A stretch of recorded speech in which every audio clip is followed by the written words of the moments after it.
Namaste, viewers. Welcome to Jaipur Dialogue and Jaipur Dialogue USA for a very interesting session on the toolkit operators. We all know that the toolkit operation went into action way back in 2020, but perhaps it has been operating for a longer while because we begin to see things happen.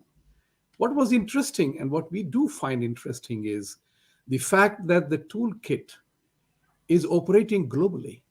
It's not only India, but globally. And 2024 is going to be a very critical year for the world because three prominent democracies will go into election mode. One is the United States itself, where I live, and the second one is India, where the election is hugely anticipated. And third could be UK, where Rishi Sunak is the prime minister, and Boris Johnson was elected in 2019, and that election also would be coming. So three prominent democracies will go for elections. And the toolkit operators of left-wing, leftist, and all those people who are there are working day and night. And that is now visible. The game is in the open. It's no longer secret. There is nothing behind the screen. It's all being played out. So I have two brilliant minds today, remarkably active in the world of politics and geopolitics and think tank approach. Major General Dhruv, who is known around the country. He has been on all kinds of television shows talking about the issues that are relevant. And I have Dr. Ankit Shah, the young man who I really enjoy talking to, another brilliant geopolitical mind. And we will talk about that. So, General Saab, kicking off the discussion with you, and I want to make a very specific mention of what has happened in India with the Supreme Court intervention in Uttarakhand. Another Shaheen Bagh coming? What's going on there? Thank you so much. It's a pleasure to be in the show, and very frankly, I'm honored to be here. Thank you. Now, when we are looking at, you talked about the toolkit. Basically, there are two levels at which it operates. One is at a very minor level, but when you magnify that minor level 100 times or 1,000,000 times, it becomes a cascading effect. And the second thing is on very major issues which are well anticipated. Now, the function in both is regime change. It's a very simple word I'm using. It is regime change. And when we are looking at it, I'll talk specifically from the Indian point of view, the actors involved in the region as well as countries abroad. Now, I just want to, very briefly tell you how the system works, very briefly. About 40 to 50 years ago, I read an article by a reporter. I think he was based in London. And he wrote in the Reader's Digest a very interesting article, How I Created a Crime Wave. So basically in the city, business was going low, and his editor must have called him up and said, listen, this is not the way to do things. So he went around the police station, he found out what crimes are taking place, and he started splashing them on the front page. Now the rival newspapers, they found out, they started splashing it on the front page too. And when it continued over a period of 2 or 3 weeks, it looked like as if there's a crime wave there. And then the police inspector came in, and the inspector of police and all that. And then when he carried out a check, he says nothing has changed from the last year or the previous year or a decade earlier. So then, of course, they went to the root of the problem. The editors were told, go cool, and the crime wave abated. Now, just apply those same principles here in India, where you have a very simple issue, any issue. Let me go back to the BJP winning the election in 2014, and they wanted to showcase the government as an intolerant government. Now, they used the religious card, and they started showcasing attacks on churches.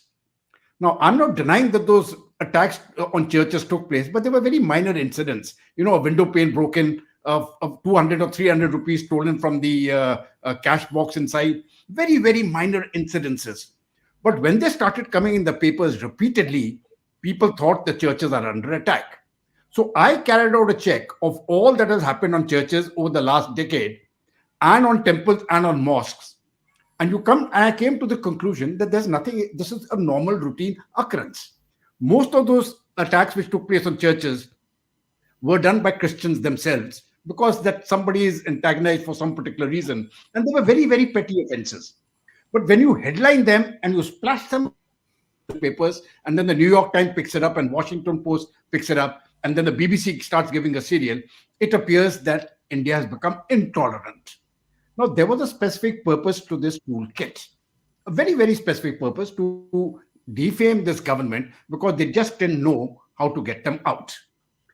You spoke about 2020. Now, basically, what has happened is from 2014 to 2019, various incidences of this nature started coming up by which the government was shown in a very, very poor light, or they attempted to show it. But when you actually analyze those incidences, there was nothing out of the ordinary. 2019 was the most critical election, in my view, as far as India is concerned, because finally the West started realizing that we have got somebody in India, a government, which is not going to bow down to our interests. So even the West now became interested, even the democracies became interested to say, okay, how do we get them out so that we can get a more pliable government in Delhi? So everybody was looking at their interests. But 2019 was a game changer. They won that election, which is why you see the external affairs minister, whenever he goes abroad and when he talks, he says India is looking after India's interests. Now, that has changed the game because we are not playing the game the way the West wanted us to play it, that we must look after the West's interest. So we had a neutral stance as far as Ukraine is concerned. And that got people riled up. On the specific point which you mentioned about what has happened in Haldwani, over a period of time, various courts have ruled that the railway land must be freed from encroachers. Now, just in 2020, I think, or 2021, in the Aravalis, the land had been encroached upon, and the Supreme Court ordered those houses to be demolished. 10,000 houses, 10,000 people. And that time when the people said, please give us compensation because we have paid for this land, the Supreme Court said encroachers cannot be given compensation. You have been encroached, you must go. Now we come to this particular case where these encroachers are in railway land. There are about 4,000 houses. And surprisingly, the Supreme Court now starts thinking of human rights and human values. They say, where will those people go? Now, if you are looking at Article 14 of the Constitution of India, which guarantees equal rights, then we must have equal rights as per the law. So if the Supreme Court has ruled in one particular way on encroachment, then why are they ruling in a different way on encroachment? And here too, we saw the elements of a toolkit coming up where people started converging on the streets, old women, some groups building langars there, trying to make it out as if, this is going to be a battle to the finish. We saw that happening earlier in Delhi, and they try to repeat it here. So this is a phenomenon which I think we are going to face, and this is going to be a challenge for the government of India as to how it is to be addressed.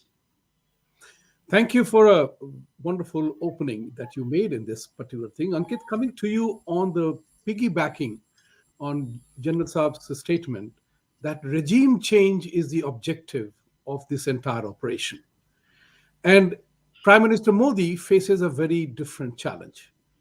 And we all know that India needs significant reforms in political, the way that we govern, in economic matters and social changes, whether it's triple talaq or Ram Mandir or whatever.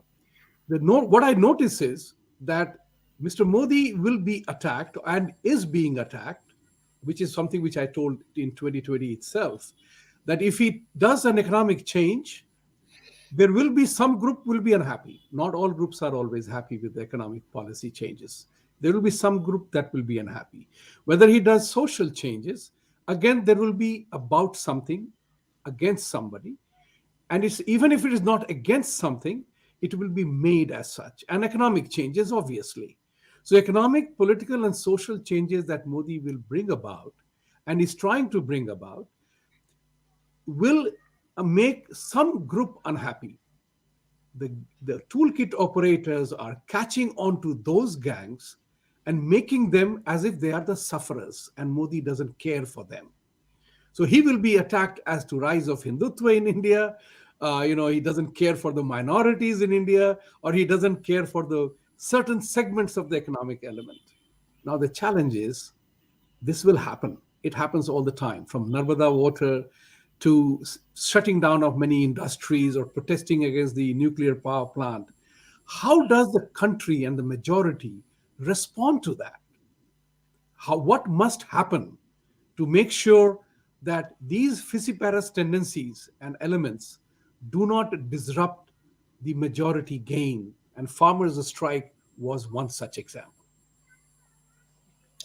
So we have understood this fact that all the tools of democracy will be used as a toolkit, right?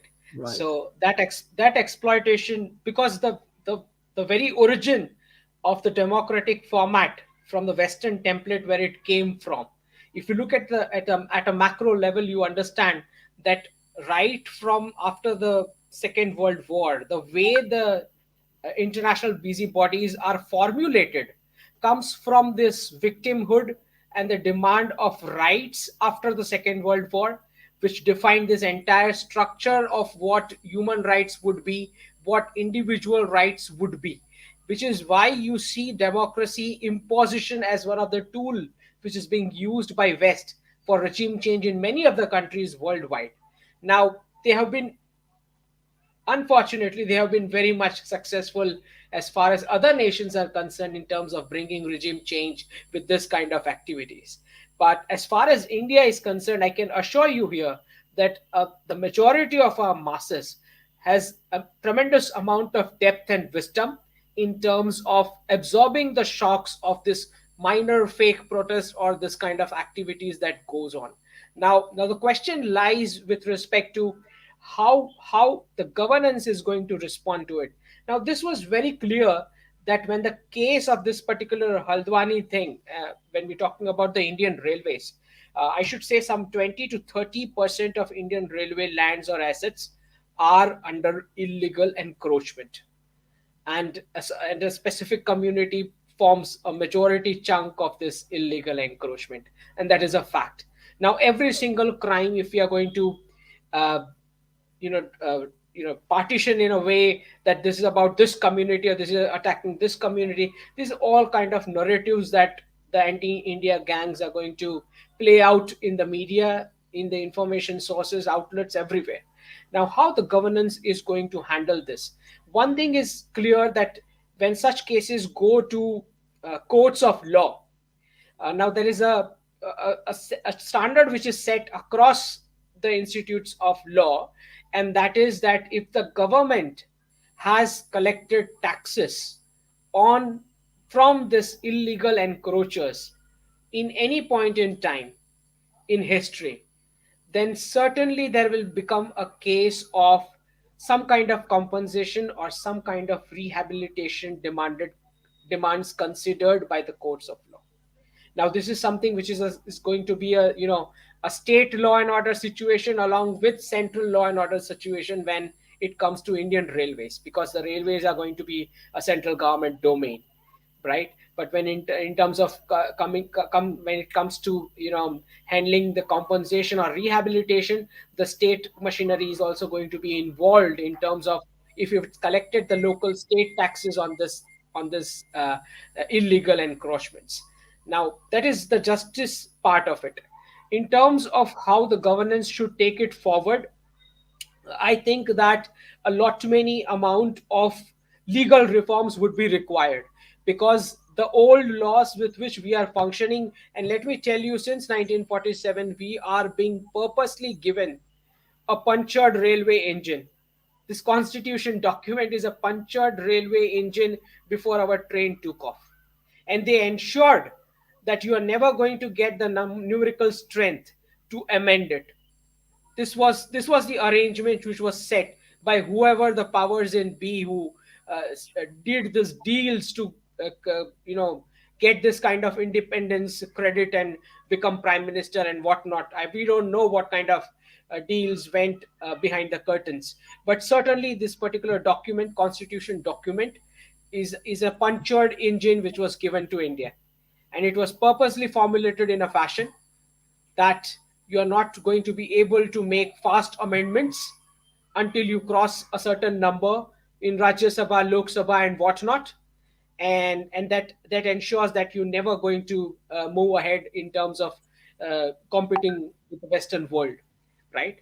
So we have to understand that this document needs to be either, you know, drafted afresh from the indigenous viewpoint, or we just get trapped in this cycle of amending it again and again and again, and waiting for the right time to come, waiting for the right numbers to come.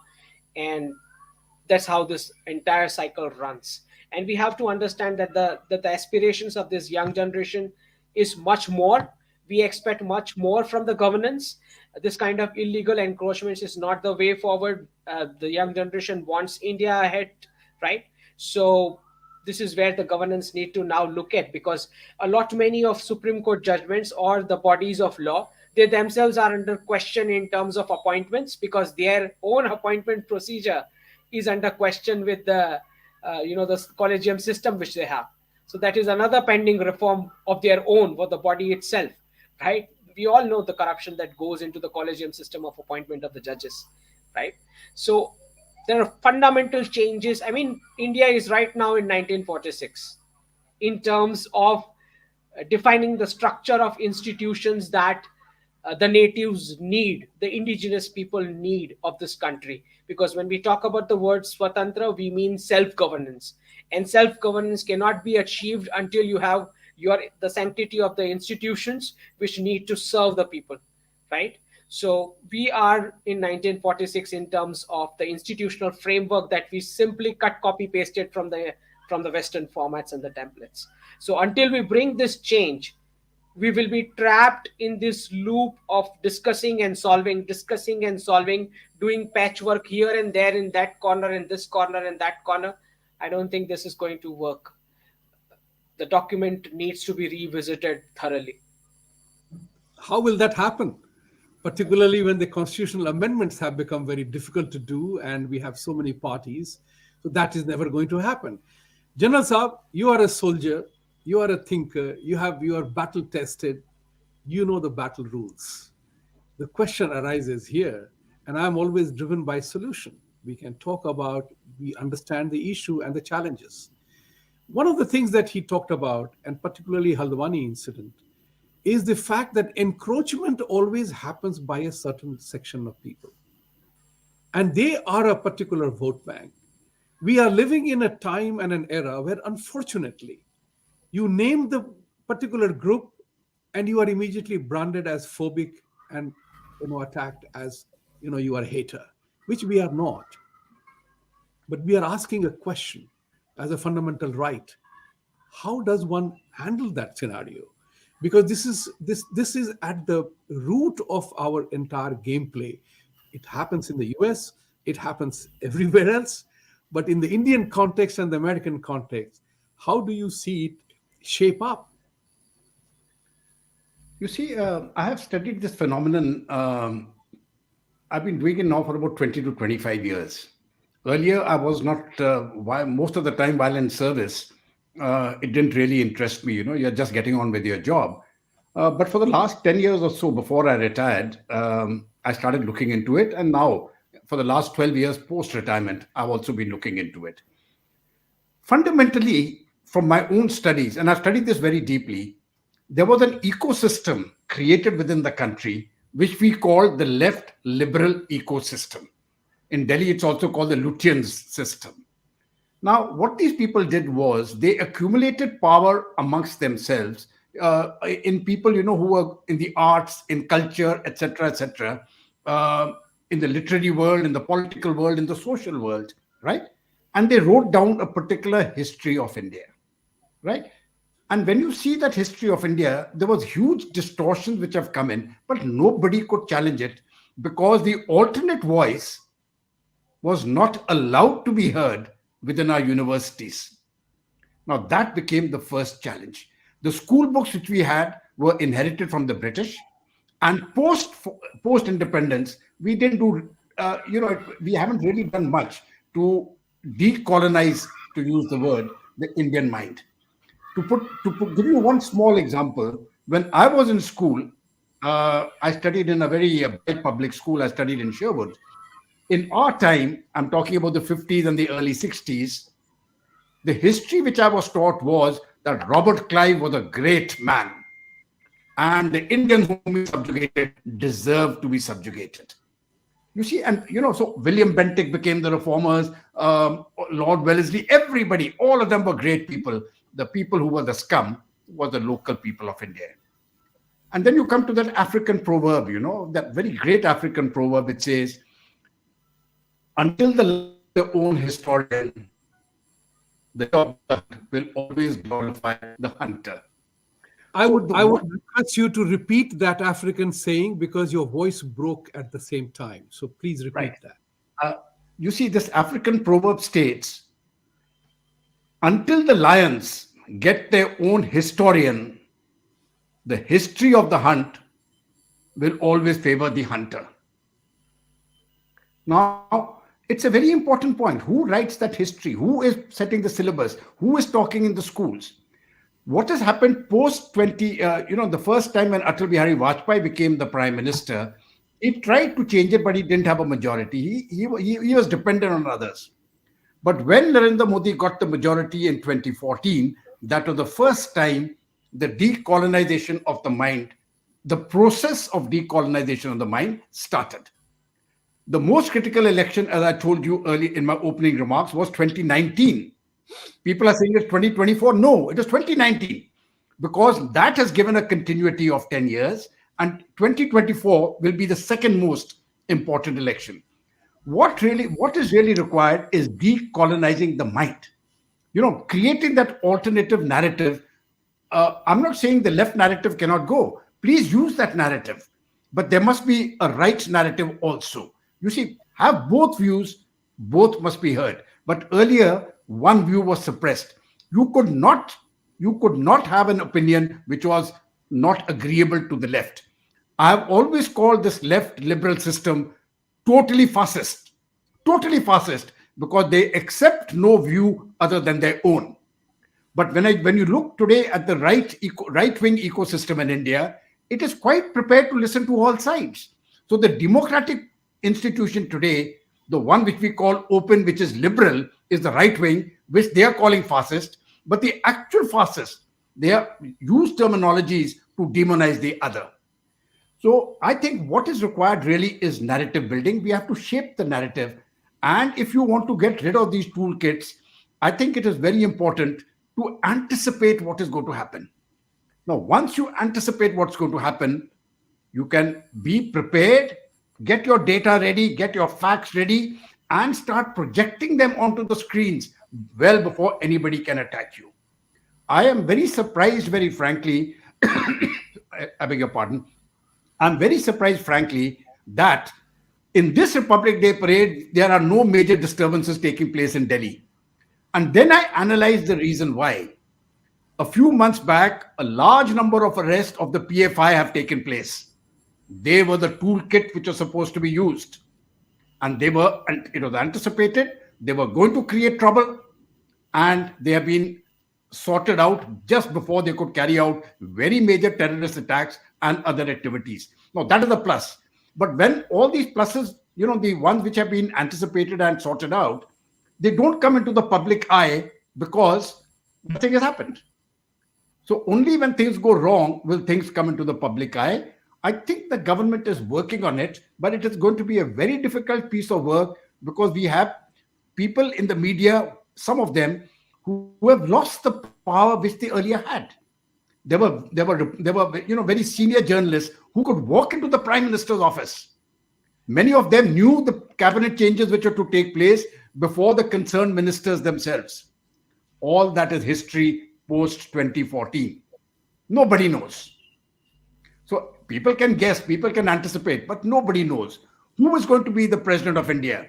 Nobody knew it is going to be the present president. When President Kovind was made, Madam Murmu, President Murmu, we didn't know. When President Kovind was made, nobody knew. There was no hint of a rumor. So that element is something that people don't like. People who were in power earlier, they were the power brokers. The power brokers have been smashed. But has Lutyens Delhi been smashed? No, they're still very active. Has the left ecosystem been smashed? No. So it is going to be an uphill battle.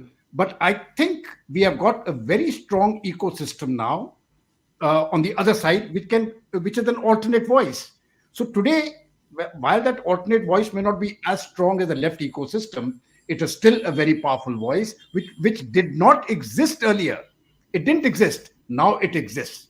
And I think that is the change which is coming about, which is why, in my view, the government now, from now onwards, will be in a better position to handle these situations. Thank you. Thank you. And that's a very important point. The battle will be uphill. Hey, we won the Kargil climbing an impossible Yeah. mountain. So, hey, we can do that. The question is, as President Barack Obama said, we can. Yes, we can. So, we can. The question is, when? But you made a very interesting observation because hearing you, I went back into my school days. That Robert Clive and the British were so great for India. Even some of the Congress people still talk about that. British gave us the railways, the British gave us the English language, and we must be grateful to them. But the point of the matter is that India was a giant country, one of the greatest of, with 26 or 28% of the global trade without English. That's important for people of India to know. But taking your point, that the changes in the universities and colleges, the education, the narrative, that takes time to happen. So, Ankit, you belong to the next generation of education, people who have gone through the college and education. Have you seen any change?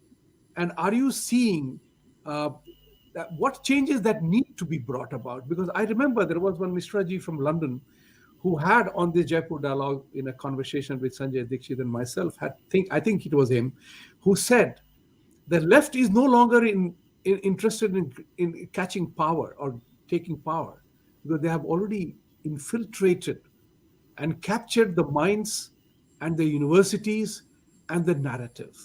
They have. It is global. It's everywhere. Even in America, the woke culture is all about socialism is being talked about. Tell us from your young man's perspective, how the change in the universities and the youth must change because India, a lot for many years was being talked about the beneficiary of the demographic dividend. Because if the government doesn't encash on the dividend, that demographic dividend will become a demographic burden in not too soon a future. Your thoughts on that? So I would like to take you a little back Sure. during the British rule, right? Okay. So the around 1820s, the population of this country started realizing that the Britishers are trying to impose a classroom model on this country. After the introduction of the Indian Penal Code, 1850s, it became very clear that the penal code started being used to destroy the Gurukul education system.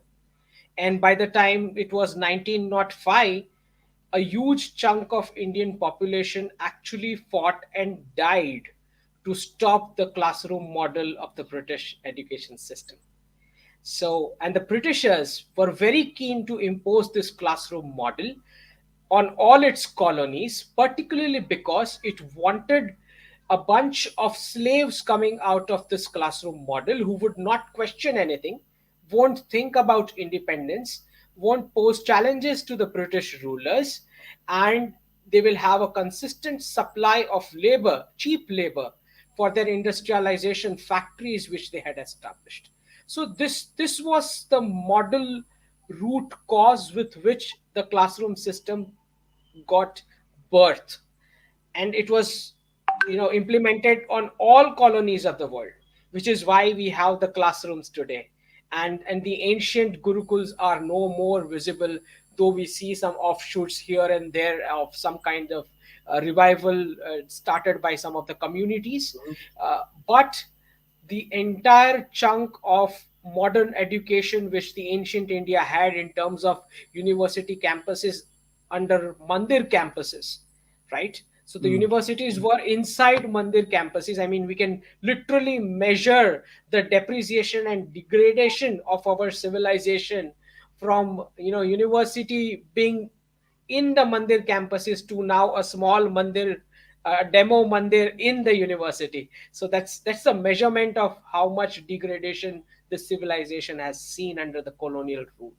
Now, we need to understand that despite the fact that this classroom model was imposed on all the colonies, including India, the ancient India wisdom still prevails among the population.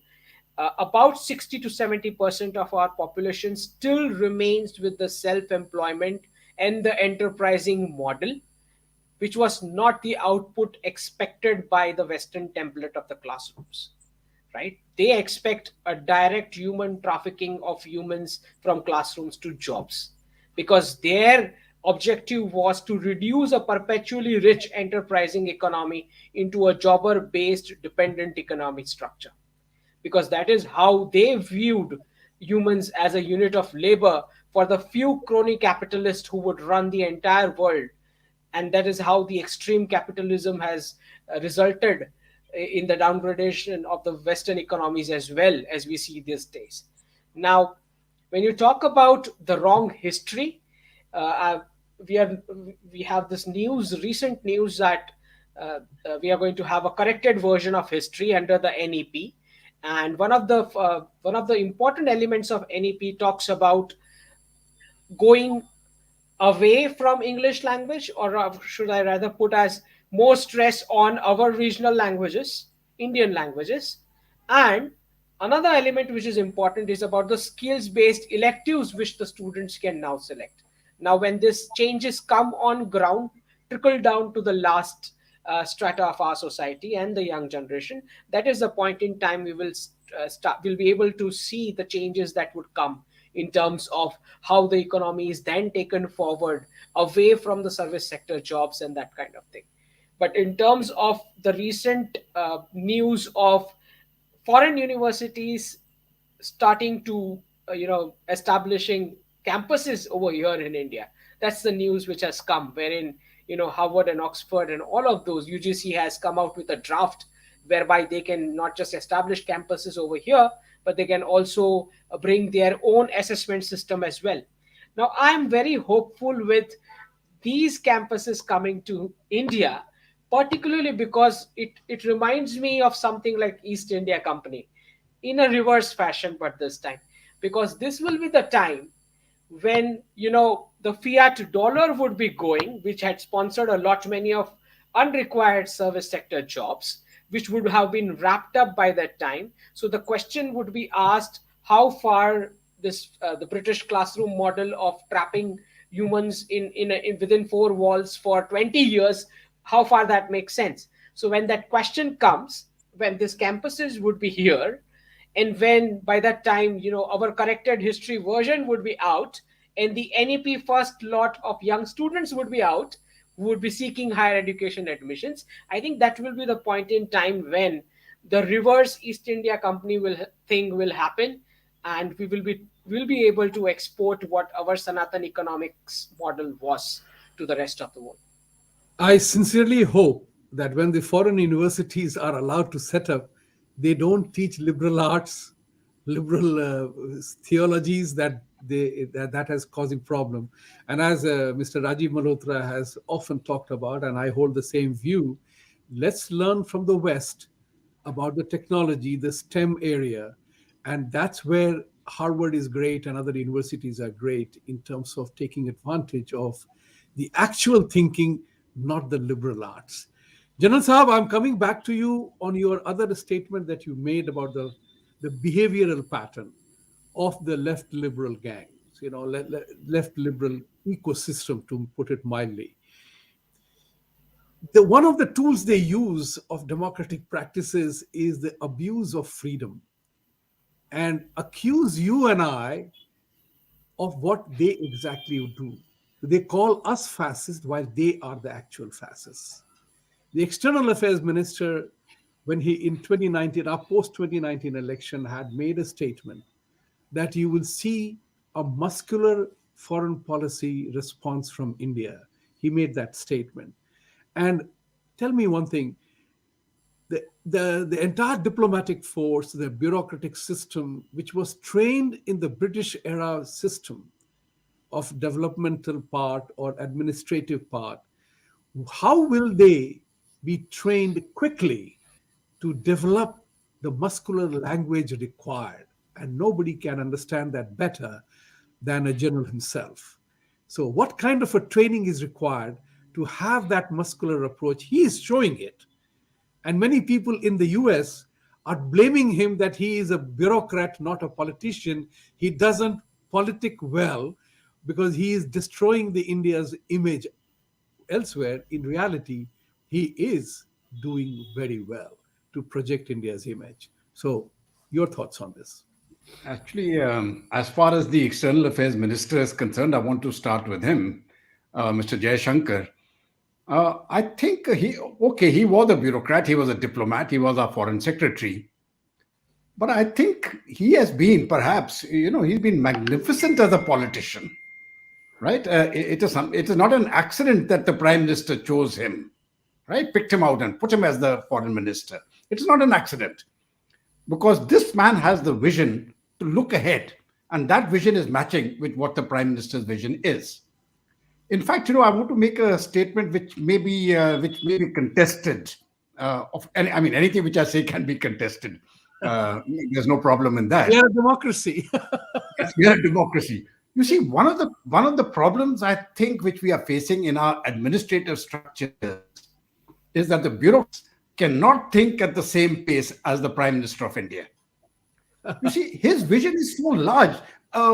And very frankly, even when I started looking at it, I felt that he's going overboard. And suddenly I realized, no, I'm slow. So he is looking at a different India, and he's trying to get you there. Now the bureaucrats really have to measure up. But I think a change is coming. And I want to give you a very small example. In a lecture with my foundation, India Foundation, we were having for a group of people. And we had one of the economists, a very important person, speaking. And the heading which we had given them, this was 3 years ago, getting to a $5 trillion economy. And do you know how he starts the talk? He said, ladies and gentlemen, I'm not going to talk about a $5 trillion economy. We are going to get there. It is irrelevant. I'm going to tell you how we can reach 10 trillion.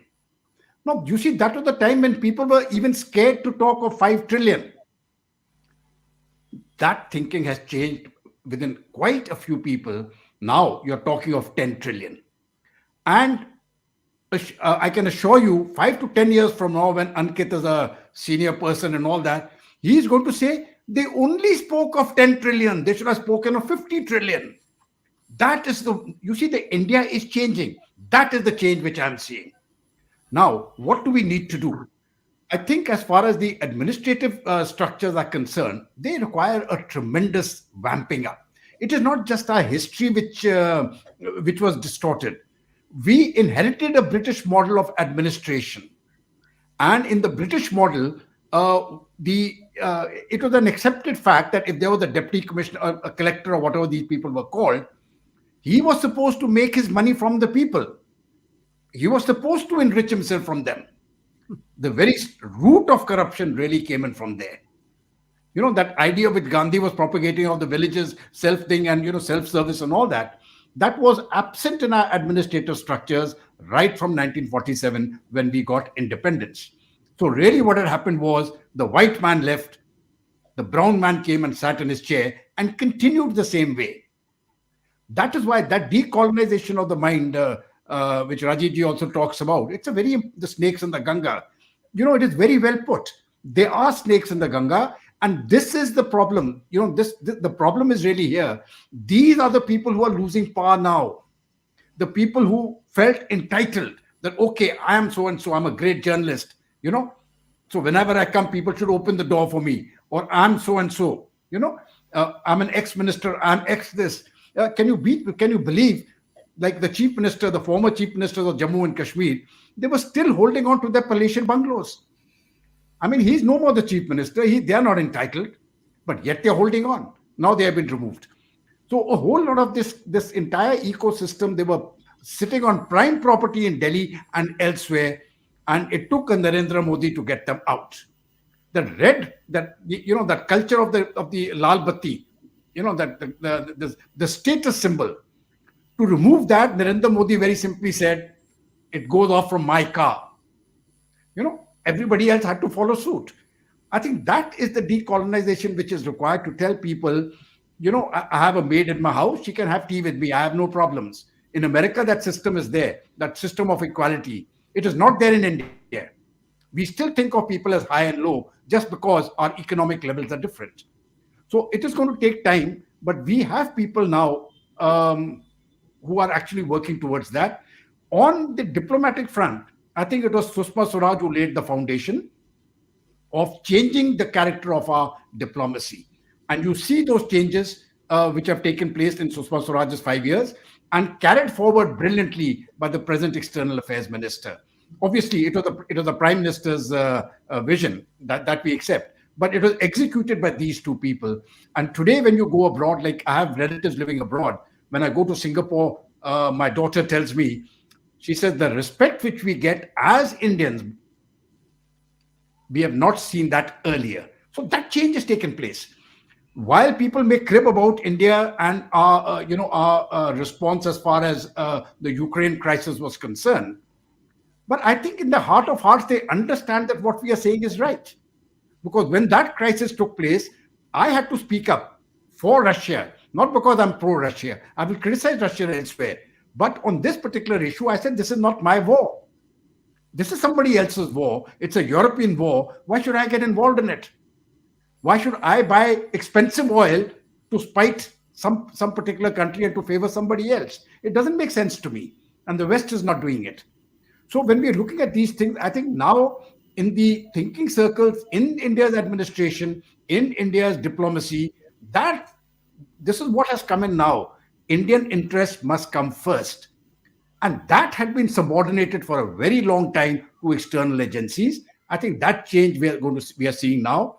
2024 is going to be a very important election, because once the present government wins that 15-year stretch which we have got from 2014 to 2029 will make the situation irreversible. That means India will be for Indians, for the grassroots Indians. And when people start cribbing that, okay, this government is not doing, for the minorities, etc., and they play the Muslim card, I can assure you that when, things like cheap housing or that free gas, etc., across the board, it has been distributed across the board. And the worst critics of the government from the left, they have not been able to say that there has been any discrimination on economic grounds. So the money has been equally distributed across the board. And now what we are asking for is laws must be equally applied. You cannot discriminate against the majority community just because it is the majority. You have to treat all communities alike, because we are a democracy and we are a secular democracy. A secular democracy does not mean that you go and shoot the majority community and say, okay, we will build up the minorities. That's not the way it works. And when we talk of the minority, we are only talking about the Muslims, not the Sikhs, not the Christians, not the Parsis, the real minorities, because all of them are doing well. So I think this mindset needs to change, and hopefully the change has started. I hope this, it accelerates. It really needs to accelerate and make a change, because with that, it is beneficial to the Muslim community. They will rise. They are being kept back by their clerics. So I think within the Muslim community, they've got to tell their clerics, not this way. We are Indians and we will rise together. Over to you. Excellent. Ankit, I'll come to you with two thoughts. One was that General Saab said that talking about India being a 5 trillion economy, and the gentleman said, why 5 trillion? We are going to become 5, we'll talk about 10, right? And then he also said that Ankit's generation will say, hey, they were far low in their estimate of 10. We should have talked about some other number, bigger number. But there is a particular group of people in the United States who are of the opinion that unless and until India does something drastic to shift from $5 to $5 trillion, they will not become a 10 trillion. It's a pipe dream. Look at Japan. Japan could not grow beyond 5 trillion. Everybody anticipated it will grow. So, as a geopolitical analyst, Japan got stuck at 5, and we know what is happening in Japan. What must, as a risk analyst, what must not happen? What must the government not let happen so that the incessant economic growth model of India, the potential India has to become 5 to 10 in an accelerated pace? The second question is non related to that, but should I miss it, I'm asking right now, and both of you, I would like to say, about Ukraine. In my thought, I always believed that the entire global challenge that the world is facing in various parts of the flashpoints in the world are a legacy of a colonial rule. All the flashpoints in the world. And Europeans are very clever that they indulge in their own territorial, megalomaniac, emotional, territorial adjustments, and they have a war within themselves. And they somehow make it a global phenomenon. You know, Ukraine was a global food problem. Germany and Nazi and the rest of the non-Nazi clash was a world war. It was world war because Indian soldiers, as the colonial power, fought the war on behalf of their rulers. So it became a world war for no reason at all. Yes, Japan was involved, but that was a different matter altogether. Tell us about these two issues. And General Saab, I'll come back to you on the same matters. Is to how does India isolate itself? Can we live in an isolated thought process in a remarkably interconnected world today? Ankit, you go. So, Vibhuti ji, on this question of 5 trillion and 10 trillion, we're talking about in dollar terms. I would like to bring your attention. Yes. I'd like to bring to your attention that post October 2022 National Congress in China, post completion of that, the entire Politburo in the Chinese Communist Party has turned anti-exports. And the last numbers that they publicly issued, the reports that they give in terms of what exports and imports they do, they shifted it in yuan terms. Now, this is not the only place in the world which has changed to give reports or numbers in their national currency terms. United Arab Emirates laid out a 10-year plan for their economic progress until 2033, which coincides with the completion of central government in India, the 2029 term as well. They also gave out those numbers in dirhams, which is their national currency. This is the shift which is happening. About 30 to 35 nations have already lined up for UPI RuPay cards, and the shift that is going to happen from the Western SWIFT payment mechanism. And what is going to happen next? I mean, the news has come out today. India has called 120 nations under a summit titled as the Voice of Global South. This is the news just 1 hour back. Okay. Right?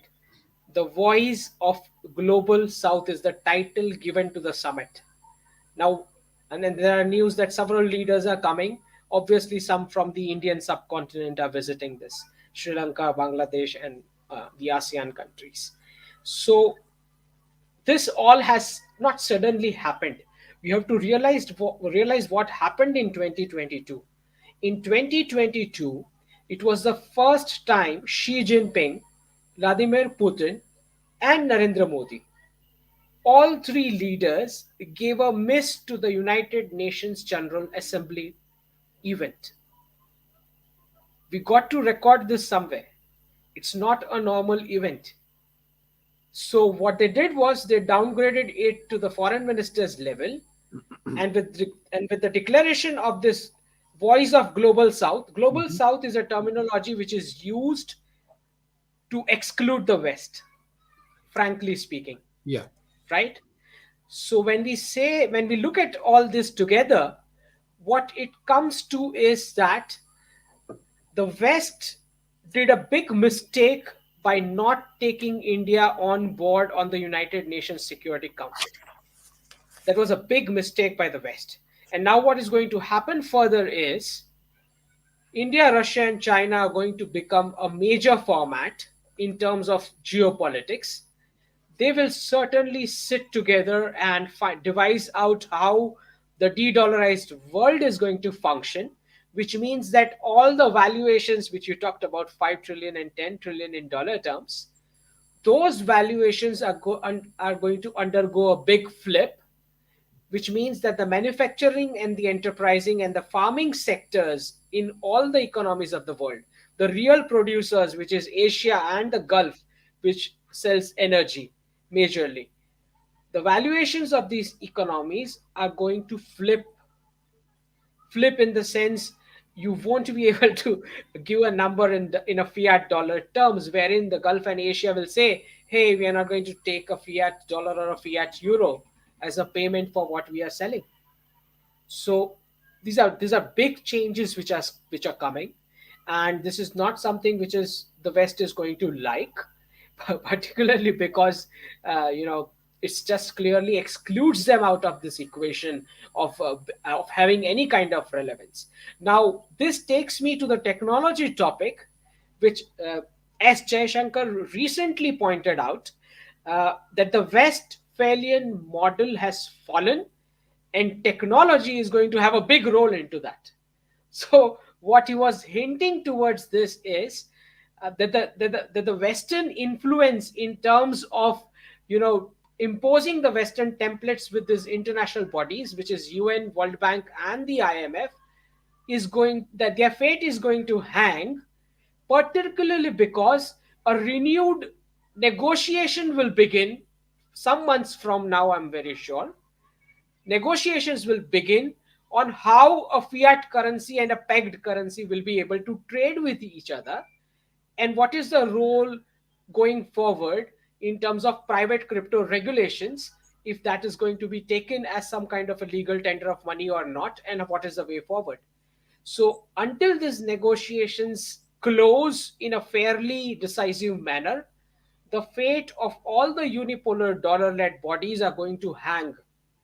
They are going to be in question, frankly speaking. And especially when you don't have India on board in the United Nations Security Council, there is a cooling period of 6 years, which means we are not even a non permanent United Nations Security Council member until 2028.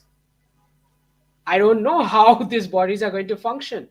I mean, this is not the government in sitting in Delhi, which is the modern autonomous Janapada structure, which could not consolidate hard power in Delhi, and we failed against the invaders because of that. This is a nation state primitive concept government with tremendous amount of consolidation of hard power in Delhi and the young population waking up to the soft power. So I don't think this is the government which the West should meddle in any case, right? So what I see in terms of leadership going forward is, especially with the news of this global South terminology, voice of global South terminology for this summit, I believe that India, Russia, and China are moving towards clearly demarcating their spheres of influence, moving towards a pegged currency, which is very obvious, BRICS plus, and that is how the valuations of all the economies are going to flip. The production, the manufacturing, the real commodities, the farming, the precious metals, the logistics, the exports, these are the sectors which are going to boom like anything, because these were artificially suppressed with the fiat dollar imposition on the world. So going forward, these are the changes which are coming, and I particularly believe Ukraine conflict is a prime example of how the United States military is indirectly signaling to the world that we are not going to fight a war with a nuclear power for saving a fiat dollar, which has already created a mountain of debt, which has now become unsolvable domestically back home, right? So I do believe that a faction of United States deep state is aligned on this objective of killing the fiat currency format, which is why you also see that the private cryptos are failing, because before the fiat currencies formula go, they are going to kill the private cryptos in the process, because that's going to happen first, right? So this is the change which we are looking forward to. Brilliant. I mean, this is a remarkable analysis, and based on what is happening around us. So I'm aware of quite a few things that you have said. Time is always short for time is always short for moments like this. We will have to have many more conversations, and we will do. But I want to come to you, Janatab, on this one. Is the European fancy, I call them, they play their melodrama of territorial adjustments, and they make it somewhere along the line a global issue. Again, the toolkit begins to get into operation. Can you imagine that for the first ever time in US Congress history, Ukrainian flag was displayed in the House, in the joint session of the Senate and Congress? It never happened before. So when we allow the emotion take over the rational part of the conversation, the things go crazy. How do you see this play out? Because in this particular time, as we see it, uh, things are going out of control. One of the critical tools of democracy is freedom. And I see freedom being abused. And as a definition of poison is, anything becomes a poison when it is used in excess. Do you Yes. see democracy's tool of freedom being abused so much so that it's creating an aversion as a fascist tool? Yes, I think this the tool is being abused. But there is a great thing about democracies. There are self-correcting mechanisms within the system. So things will go bad, but at some point of time, they can correct themselves. Hopefully, it is really a question of leadership. But getting back as far as Ukraine is concerned, you see, this was an unnecessary war. And I'm surprised because for the last 8 to 10 months, I've been coming on various TV shows on that, and they keep telling me so many things have happened and bombing is taking place. And I tell them, listen, over the last 1 week, 5 people have died or 6 people have died. Come on, that is not a world war going on, right? I'm not saying that people should die, but these are very low scale actions which are taking place there, and a particular status quo has now been reached, which is not going to change. Neither America can change it, nor the Ukrainians. So I think Russia is quite comfortable with what it has taken, and it will be able to hold on to it. There was no business for NATO to survive after the Soviet Union had broken up. Russia could have been incorporated into the European Union. They didn't do that. So, people have been playing their own games, and we are talking about big businesses. We are talking about, the defense sector. The people who have to sell the armaments and all that. These are all big players. They are playing their own games, and the Ukrainians are being used as fodder. So I think India has very rightly stayed out of it. But there are just one or two very quick points I want to give. As far as the narrative is concerned in India, I am seeing now the voices which were part of the Muslim community were basically the clerics. Now women have started speaking up. That is going to be a very major change. And the more women speak up from all sections of society, the change will come, because they are the ones who have been subjugated. Uh, the history syllabuses, and the other syllabuses, they are undergoing a change. But more importantly, the younger generation, not Ankit is slightly senior to the younger generation now. So I'm talking about the generation which is, say, 18 to 20 years old. The chap just getting into college and in that college years, they have a totally different vision of life. So massive changes are going to come, and I think the politicians, if they don't understand this, they will get defeated every time. Narendra Modi has understood it. He's got the pulse of the youth. The other people are still in that divide mode, divide the Hindu vote, get the Muslim vote, win the elections. That formula is dead. It's not going to work. So people require a new narrative, and hopefully India is on the right path as far as the narrative is concerned. But as you said in your opening remarks, it is an uphill battle. But I am quite sanguine. It's an uphill battle that we will win. Thank you very much. Your time is coming to an end. In my closing, I would add only two things. We have known about Mahabharata and Ramayana. Dharmic war has to be fought, and the wars are never easy to win. In the modern part of it, I shared with some of my American friends, that even Harry Potter, a young boy, had to fight Voldemort. And so many sacrifices were to be made. The battle, the destruction of Horcruxes was part of the game. They understood it very quickly, what dharmic means in this case. And I all gave them second example was how Frodo Baggins destroyed the ring with the help of Frodo destroyed with the help of Sam. Point is very simple, and so many people fought for that. Even Frodo Baggins, for destruction of ring, he was still tempted not to destroy it, but eventually it happened. So the uphill battles are always to be won. They are won. The Second World War was won by the dharmic group of people. My point is very simple. It has to be fought, and the narrative has to be crushed. The bogus narratives have to be crushed, and we have to protect democracy by making sure that those who are abusing it are called out and exposed. So with these thoughts, I thank you viewers for watching. Like, subscribe, and share our channel, because we are bringing you narratives which many people do not want to talk. I'm particularly happy that media also has begun.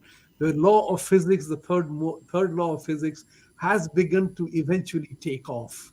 So, Major Dhruv Saab, thank you very much for joining today. Ankit, great pleasure. Thank you very much, viewers. We end our day. Have a great weekend, and talk to you next week again. Thank you.